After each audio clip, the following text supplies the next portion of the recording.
Suasana duka menyelimuti kompleks pemakaman militer Har Herzl pada pagi hari yang terik ketika Perdana Menteri Israel, Benjamin Netanyahu, tampak hadir dalam prosesi pemakaman salah satu jenderal tertinggi pasukan pertahanan Israel, IDF, yang dilaporkan tewas akibat serangan rudal Iran dalam sebuah serangan lintas perbatasan akhir pekan lalu. Jenderal Ezra Cohen, 54 tahun, dinyatakan gugur saat bertugas di salah satu pos militer di perbatasan utara, dalam apa yang disebut oleh otoritas militer sebagai situasi non-tempur yang tidak terduga. Namun beberapa sumber dalam menyebutkan bahwa sang komandan saat itu sedang berada di dalam toilet portabel lapangan ketika rudal balistik jarak menengah menghantam pos tersebut secara langsung. Serangan rudal tersebut diduga datang dari wilayah Iran sebagai bagian dari rangkaian eskalasi konflik yang meningkat antara kedua negara. Meski IDF menyatakan bahwa sistem pertahanan udara aktif pada saat kejadian, serangan tersebut berhasil menembus dan menargetkan titik vital pos tersebut. Upacara pemakaman yang dihadiri oleh petinggi militer, anggota parlemen, serta perwakilan keluarga berlangsung khidmat. Netanyahu yang mengenakan pakaian serba hitam tampak berkokok-koka saat menyampaikan pidato penghormatan terakhir. Ia menyebut Cohen sebagai sahabat pribadi, patriot sejati, dan simbol keberanian militer Israel. Namun momen paling mencolok dalam upacara itu bukanlah orasi kenegaraan, melainkan momen saat Netanyahu tak mampu melanjutkan pidatonya dan harus berhenti sejenak karena tangisnya pecah. Ia terlihat menyeka air mata dengan sapu tangan putih, berdiri di samping peti mati yang dibungkus bendera nasional.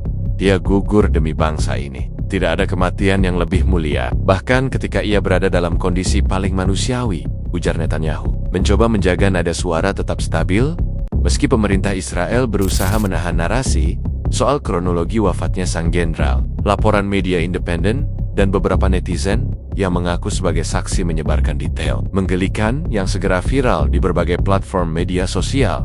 Tagar Toilet Strike dan Rest in Peace sempat menjadi trending topik di Twitter. Menurut fakta bahwa sang jenderal terkena rudal saat buang air besar, kami kehilangan jenderal terbaik kami saat dia sedang menyelesaikan misi pribadi, tulis salah satu akun satir politik Israel. Iran benar-benar tahu kapan waktu yang paling menghina untuk menekan tombol peluncur. Sementara itu, juru bicara militer Israel menolak berkomentar mengenai posisi Cohen saat insiden terjadi. Hanya menyatakan bahwa penyelidikan internal sedang dilakukan untuk menilai celah keamanan yang memungkinkan rudal musuh masuk dan menyebabkan korban jiwa di zona yang seharusnya aman. Kami tidak akan mengomentari hal-hal yang tidak relevan dengan kehormatan militer, katanya dalam konferensi pers. Meski awak media terus menanyakan kebenaran soal posisi Cohen saat gugur, momen kehilangan ini datang di tengah krisis kepercayaan publik terhadap militer dan pemerintahan Netanyahu, yang belakangan mendapat tekanan politik baik dari dalam maupun luar negeri. Beberapa analis menyebutkan bahwa kematian tragis ini bisa memperlemah posisi Netanyahu dalam kabinet keamanan, terutama jika rakyat mulai mempertanyakan, jika jenderalnya saja bisa dihantam saat sedang jongkok, bagaimana nasib rakyat sipil? Media internasional, pemberitaan mengenai insiden ini cukup masif. Beberapa outlet menyajikan narasi simpatik, namun tidak sedikit pula yang memilih jalur satire. Surat kabar Inggris The Daily Gaze menulis headline berbunyi, Jenderal Israel gugur saat bertugas di toilet, lengkap dengan ilustrasi karikatur yang menuai protes dari Kedutaan Besar Israel di London. Dalam waktu singkat, meme dan lelucon bermunculan. Salah satunya menggambarkan rudal Iran dengan sensor gerak bertuliskan Flash Activated. Banyak netizen juga membandingkan insiden ini dengan adegan film komedi perang, sementara yang lain menyayangkan bahwa nasib tragis ini malah dijadikan bahan candaan. Di tengah gelombang sindiran tersebut, keluarga Cohen meminta agar publik menghormati privasi mereka. Putrinya, dalam pidato singkat berkata, "Ayah kami tidak memilih tempat kematiannya, tapi ia memilih hidupnya untuk membela negara ini." Sebagian pihak dalam pemerintahan menyerukan agar masyarakat tidak menggolok-olok kematian seorang prajurit. Namun suara publik di media sosial tidak mudah dibungkam, terutama ketika pemerintah sendiri terlihat berusaha menutup-nutupi kebenaran. Jangan salahkan publik yang tertawa, tulis salah satu kolumnis. Sebab jika pemerintahmu tak mampu melindungi jenderalnya, bahkan dari toilet, satu-satunya pertahanan yang tersisa tinggal humor. Insiden ini menambah panjang daftar kegagalan intelijen dan keamanan yang terjadi dalam beberapa bulan terakhir. Sejumlah tokoh oposisi meminta Netanyahu bertanggung jawab atas kelalaian yang menyebabkan hilangnya salah satu figur militer paling senior. Dengan kemarahan, cemooh, dan tangisan yang bercampur menjadi satu, suasana pemakaman Jenderal Cohen bukan hanya menjadi refleksi duka bangsa, tapi juga cermin dari sebuah sistem yang mulai retak. Kementerian Pertahanan Israel kini tengah berada dalam posisi defensif, bukan hanya secara militer, tetapi juga secara reputasi. Setelah kematian Jenderal Ezra Cohen dalam serangan rudal Iran, menimbulkan gelombang pertanyaan, sindiran, dan kemarahan publik. Fakta bahwa sang jenderal tertinggi gugur saat berada di dalam toilet darurat di perbatasan menjadikan insiden ini lebih dari sekadar tragedi militer. Ini menjadi bahan tertawaan global yang menghancurkan gengsi satu negara. Serangan itu sendiri terjadi pada jam 6:42 pagi waktu setempat, ketika sebagian besar personel militer di pos tersebut baru saja menyelesaikan pergantian shift malam. Menurut sumber dalam militer, Jenderal Cohen diketahui menolak menggunakan bunker yang disediakan dan memilih melakukan rutinitas paginya dengan tenang. Tidak disangka, serangan rudal jarak menengah dari arah Iran menghantam dengan akurasi tinggi hanya dalam waktu 28 detik setelah diluncurkan dari arah barat laut. Pihak IDF masih belum mengeluarkan kronologi resmi lengkap. Namun laporan awal menyebutkan bahwa rudal yang menghantam pos Cohen merupakan tipe Fateh 110, salah satu rudal balistik jarak menengah buatan Iran yang dikenal memiliki kemampuan navigasi semi-presisi. Rudal itu menghancurkan hampir seluruh struktur toilet lapangan dan menewaskan Cohen secara instan. Fragmen tubuh ditemukan berserakan di radius 40 meter. Ini adalah presisi yang bahkan Google Maps akan iri, tulis salah satu pengamat militer asing dalam komentarnya di X. Sebelumnya Twitter menambahkan bahwa insiden ini akan masuk sejarah sebagai pukulan paling telak terhadap ego militer modern. Netanyahu sendiri disebut langsung mendapatkan laporan personal mengenai posisi Jenderal Cohen saat tewas, dan menurut beberapa sumber internal, reaksinya adalah terdiam selama hampir 2 menit sebelum memerintahkan seluruh detail lokasi. Kejadian disegel dan tidak dibuka ke publik. Namun, penyebaran cepat informasi di internet membuat upaya itu seperti menampung air laut dengan saringan. Anda bisa mencoba menyensor media, tulis seorang netizen Israel, tapi Anda tidak bisa menyensor 9 juta rakyat yang punya akun TikTok dan trauma kolektif.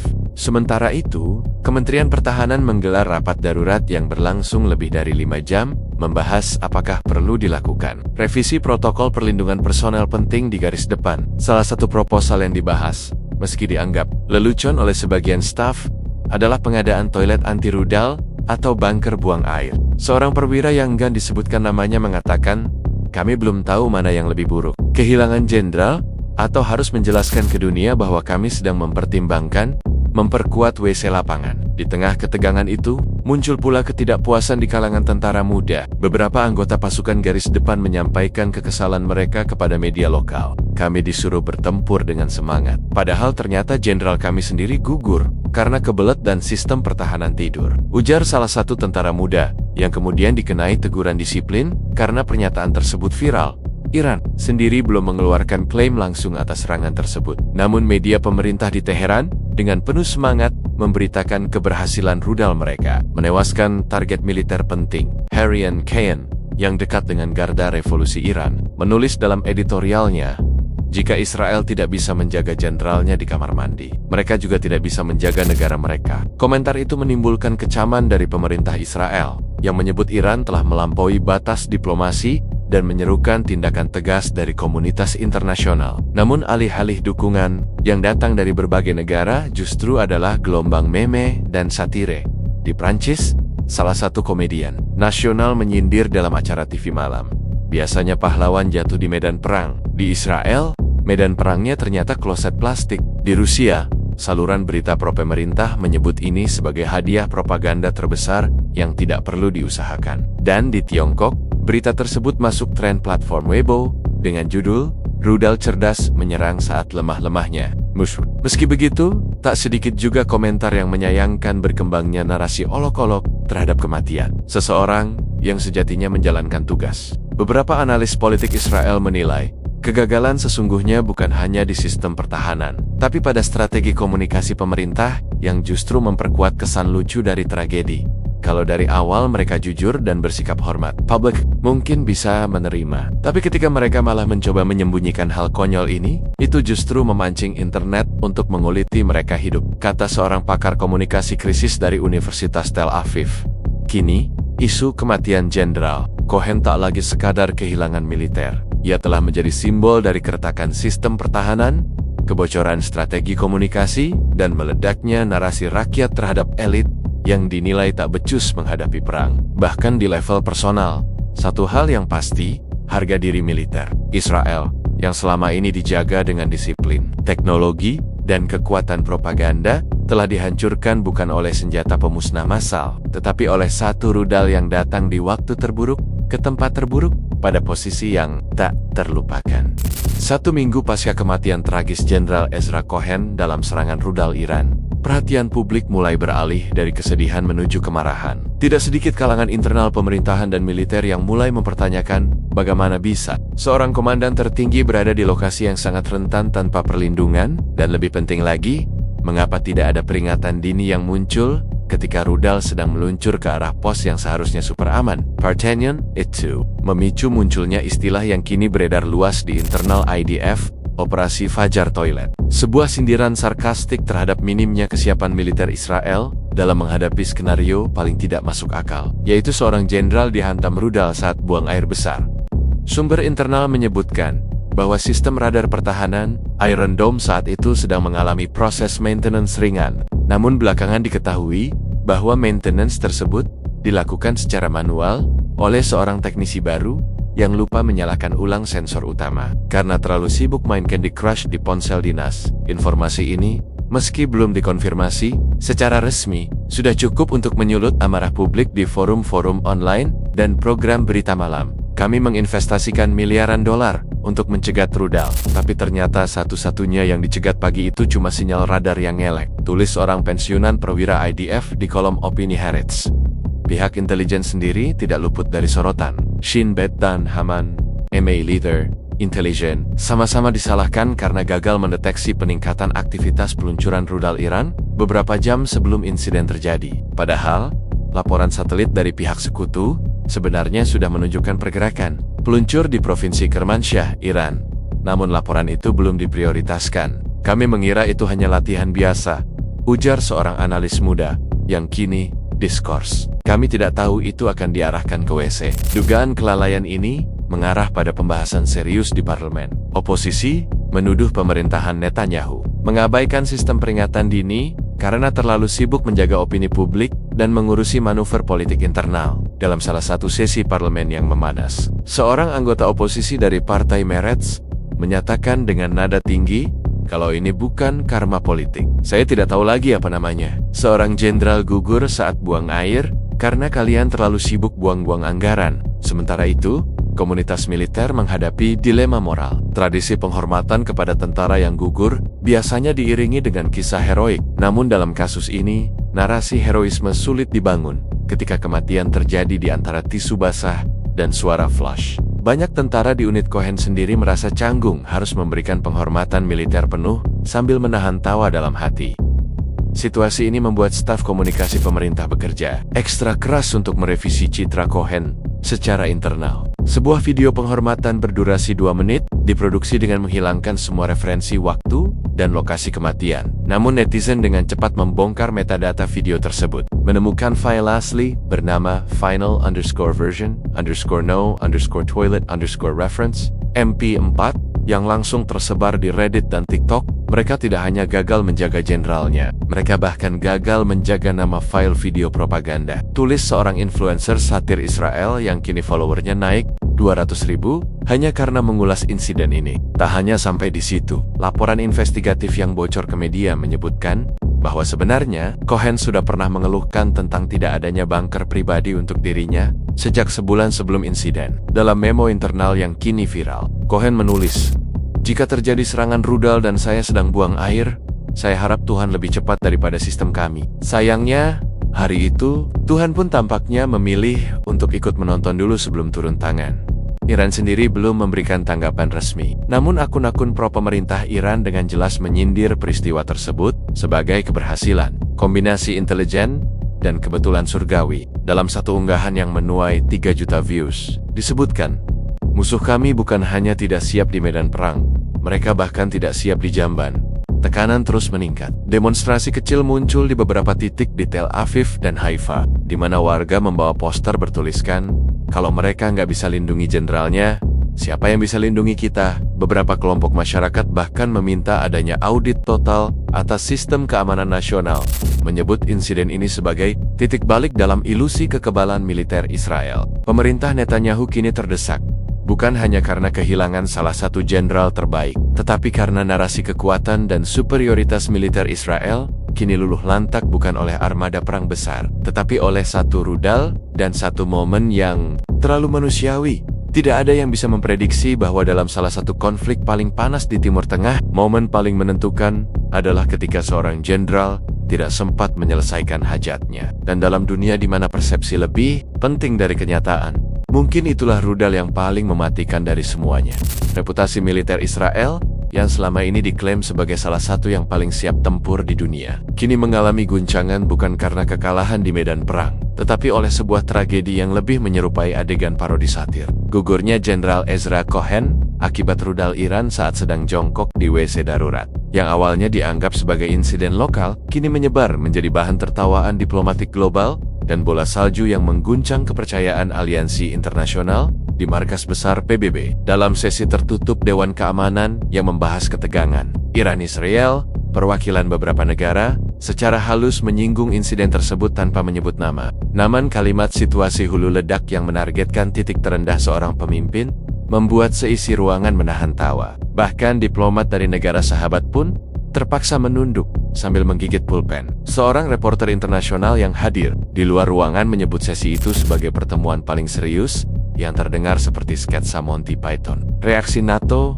juga tidak jauh berbeda. Meski tidak menyampaikan pernyataan resmi, sumber internal menyebutkan bahwa beberapa perwira senior dalam rapat taktis gabungan sempat menayangkan ulang simulasi serangan rudal Iran yang menghantam pos Cohen. Rekaman simulasi tersebut ternyata diberi nama Cohendon V2 MP4, sebuah penamaan file yang bahkan membuat staf Eropa tengah salah fokus dan keluar ruangan karena tertawa. Biasanya kami membahas rudal supersonik, sistem pertahanan multilayer, dan AI tempur, kata seorang pejabat pertahanan Jerman, Kali In. Kami membahas siapa yang bertanggung jawab membiarkan jenderal penting nongkrong di lapangan terbuka tanpa pengamanan. Di dalam negeri, tekanan terhadap Netanyahu makin menumpuk. Berbagai lembaga pengamat politik menyebut insiden ini telah menjadi lelucon paling mahal dalam sejarah politik Israel. Tidak hanya soal tewasnya seorang jenderal, tapi juga efek domino dari keretakan kepercayaan publik, kelumpuhan strategi komunikasi, dan hilangnya muka di hadapan dunia. Media lokal, seperti Haaretz dan Yediot Ahronoth, mulai membongkar kebiasaan birokrasi militer yang terlalu terobsesi dengan narasi invincibility. Ketika Anda terlalu sering bilang kami tidak akan kalah, lalu kalah saat buang air, dunia tidak akan lupa. Dunia akan bikin kaosnya, tulis editorial tajam dari kolumnis senior. Sementara itu, merchandise bertema Cohen Moment mulai beredar di berbagai platform online, mulai dari mug bertuliskan Target Locked, WC Zone, sampai hoodie dengan gambar rudal dan ilustrasi kartun jenderal di balik bilik toilet darurat. Bahkan, seorang kreator digital asal Korea Selatan merilis game mini berjudul Missile Flash yang kini diunduh lebih dari 4 juta kali hanya dalam 3 hari. Kalau Israel tidak mau mengakui tragedi ini secara terbuka, dunia akan mengabadikannya. Dalam meme dan parodi, kata seorang peneliti media dari Swiss Institute of International Affairs, ia menambahkan bahwa ketika narasi kalah oleh internet, maka kekalahan itu permanen. Di sisi lain, Iran mulai memanfaatkan gelombang ini untuk memperkuat propaganda. Saluran televisi nasional mereka menayangkan segmen khusus berjudul Tembakan Suci, menghantam di waktu paling lemah. Tayangan tersebut menampilkan potongan animasi yang menggambarkan seorang perwira Israel sedang panik di dalam toilet. Disusul ledakan dan hujan bunga kemenangan, kami tidak hanya menargetkan militer mereka, kata seorang juru bicara Garda Revolusi Iran dalam siaran tersebut, kami menghancurkan moral mereka, dimulai dari dasar tempat duduknya. Sebagian analis militer barat mengaku khawatir bahwa kejadian ini bisa membuka era baru perang psikologis, di mana serangan tidak hanya dirancang untuk membunuh, tetapi untuk mempermalukan. Mereka menyebut insiden ini sebagai prototipe dari strike, humiliation, doctrine, serangan strategis yang efek utamanya adalah menciptakan trauma kolektif dan rasa malu nasional. Tak pelak, pasca kejadian, militer Israel mulai melakukan pengkajian ulang terhadap seluruh standar operasional, termasuk penempatan toilet portabel di wilayah pertempuran. Beberapa unit bahkan disebut telah menguji coba portable bunker toilet, semacam WC lapangan dengan lapisan pelindung Kevlar, dan sistem peringatan dini rudal mini. Namun, inisiatif itu malah memicu ejekan baru. Sekarang kami punya toilet yang lebih aman dari apartemen warga Gaza, tulis akun satir lokal. Sampai saat ini, belum ada permintaan maaf resmi dari pemerintah. Dan pihak keluarga Cohen pun menolak diwawancarai lebih lanjut. Namun tekanan publik membuat institusi militer harus segera merilis laporan akhir mengenai insiden ini dalam waktu dekat. Satu hal yang jelas, sejarah tidak akan mencatat berapa jumlah operasi militer Jenderal Ezra Cohen, tapi dunia tidak akan pernah lupa di mana dia tewas, dan di era digital seperti sekarang, satu kematian di dalam toilet bisa lebih berdampak dari 1000 peluncuran roket.